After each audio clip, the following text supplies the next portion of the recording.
This video is brought to you by catbeast.com. Design your own custom snapbacks and hats. It has almost been a year since Lakers superstar and NBA legend Kobe Bryant decided to announce his retirement from the league. Although we have once again lost a player who had a great impact on today's NBA, the Black Mamba's legacy still lives on. From his clutch game-winning shots to his outstanding scoring performances, Kobe Bryant has left behind many stories to tell to oncoming generations. However, all of this hasn't come without struggle. And no, I don't mean Kobe Bryant came from a poor family, but that he has overcome many battles in order to gain the nickname the Black Mamba. Unfortunately for him, some of these battles were lost, and along with them, the stories. Many people are not aware that Kobe Bryant was once almost knocked out during a game in his prime, but that's why I'm here. Today I tell you guys the story of the time Kobe Bryant was almost knocked out by Chris Childs. Welcome to NBA Insider.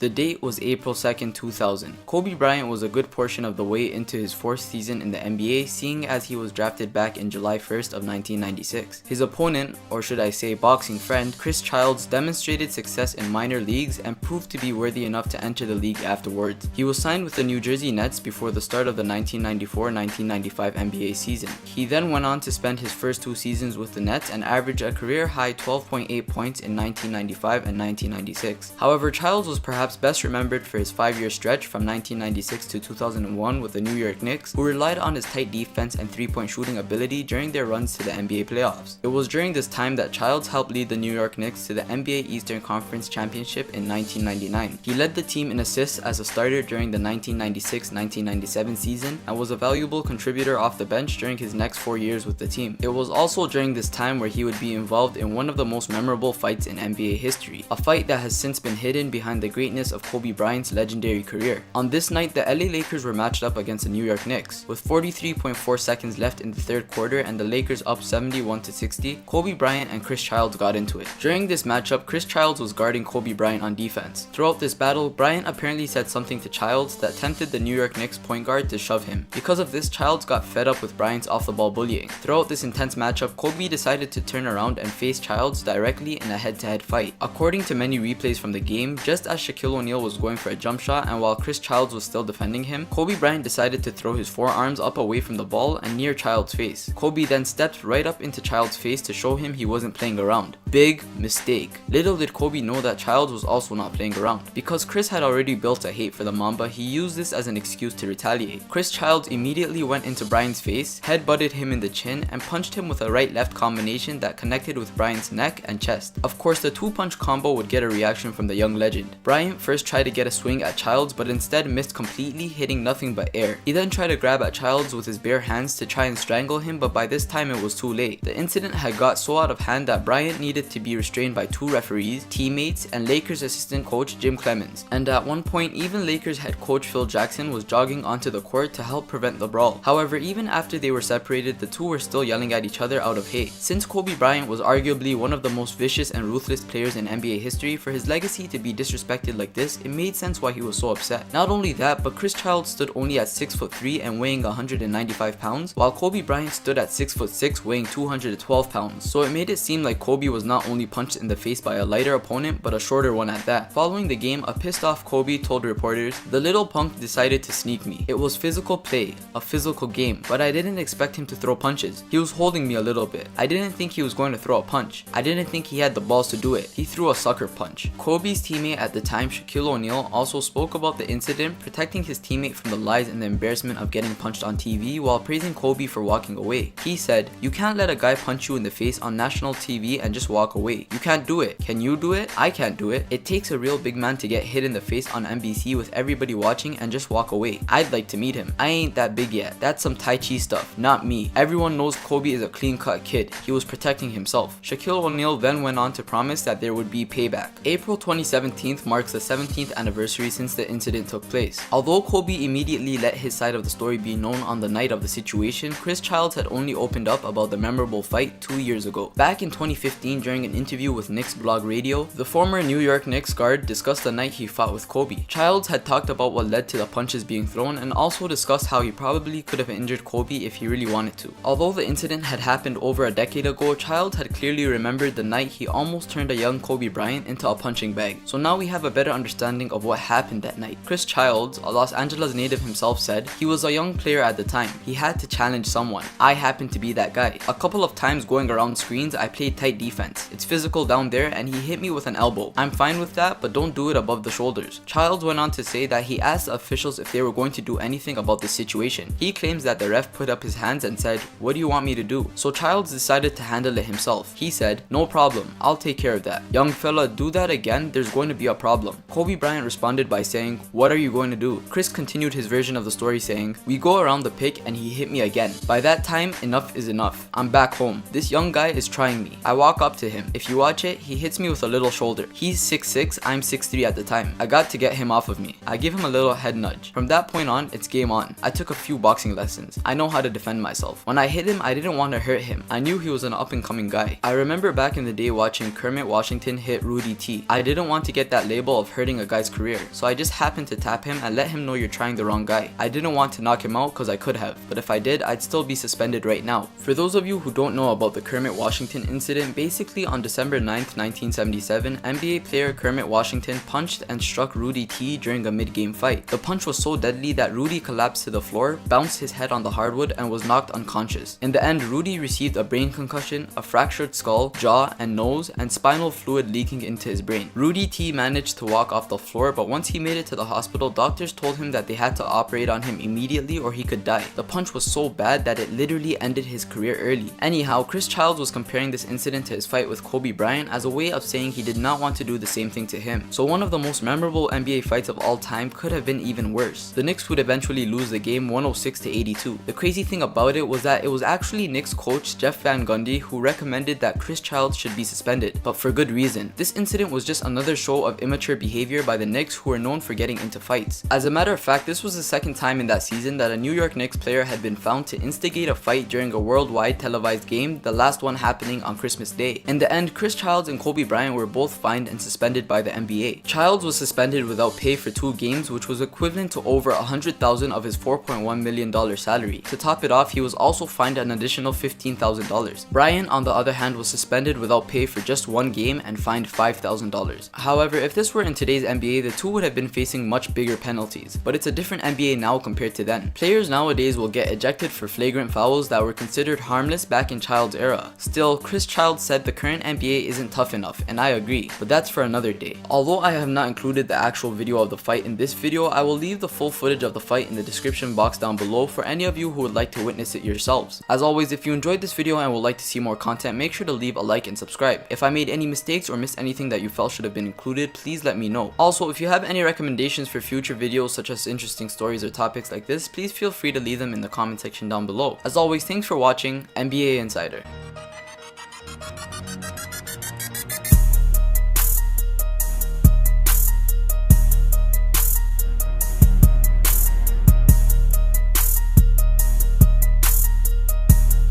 This video is brought to you by CapBeast.com. Design your own custom snapbacks and hats.